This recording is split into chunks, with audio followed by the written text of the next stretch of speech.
మనం ఇంతకుముందు సౌలు మన స్టెఫెన్ చావుకు అంగీకరించినట్టు చూడొచ్చు.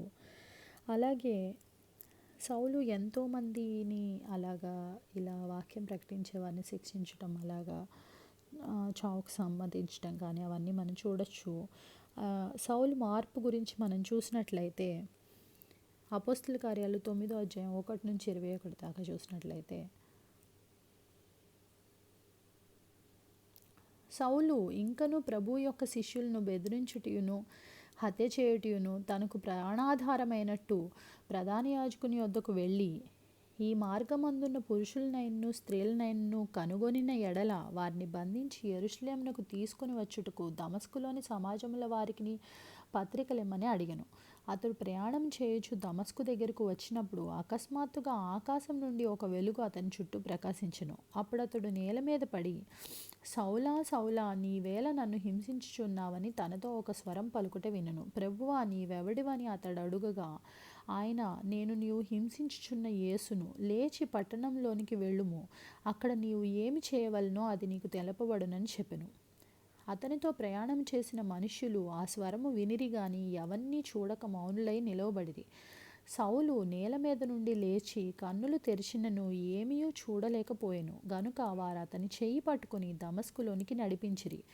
అతడు 3 దినములు చూపులేక అన్నపానములేమియూ పుచ్చుకొనకుండెను. దమస్కులో అననీయ అను ఒక శిష్యుడుండెను. ప్రభువు దర్శనమందు అననీయ అని అతన్ని పిలువగా అతడు, ప్రభువా, ఇదిగో నేనున్నాననెను. అందుకు ప్రభువు, నీవు లేచి తిన్నని దనబడిన వీధికి వెళ్ళి యూదా అను వాని ఇంట తార్సువాడైన సౌలు అని వారి కొరకు విచారించుము. ఇదిగో అతడు ప్రార్థన చేయుచున్నాడు. అతడు అననీయ అను ఒక మనుష్యుడు లోపలికి వచ్చి తాను దృష్టి పొందినట్లు తల మీద చేతులుంచుట చూచియున్నాడని చెప్పెను. అందుకు అననీయ, ప్రభువా, ఈ మనుష్యుడు యెరూషలేములో నీ పరిశుద్ధులకు ఎంతో కీడు చేసి ఉన్నాడని అతన్ని గూర్చి అనేకుల వలన వింటిని.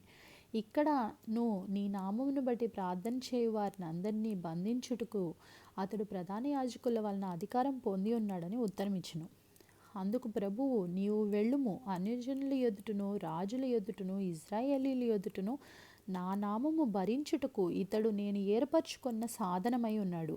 ఇతడు నా నామము కొరకు ఎన్ని శ్రమలను అనుభవింపవలనో నేను ఇతనికి చూపుదునని అతనితో చెప్పెను. అననీయ వెళ్ళి ఆ ఇంట ప్రవేశించి అతని మీద చేతులుంచి, సౌలా, సహోదరుడా, నీవు వచ్చిన మార్గంలో నీకు కనపడిన ప్రభువైన యేసు నీవు దృష్టి పొంది పరిశుద్ధాత్మతో నింపబడినట్లు నన్ను పంపి ఉన్నాడని చెప్పెను. అప్పుడే అతని కన్నుల నుండి పొరల వంటివి రాలగా దృష్టి కలిగి లేచి బాప్తిసం పొందెను. తరువాత ఆహారం పుచ్చుకొని బలపడెను.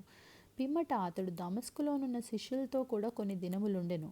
వెంటనే సమాజ మందిరములలో యేసే దేవుని కుమారుడని ఆయన గూర్చి ప్రకటించుచూ వచ్చెను.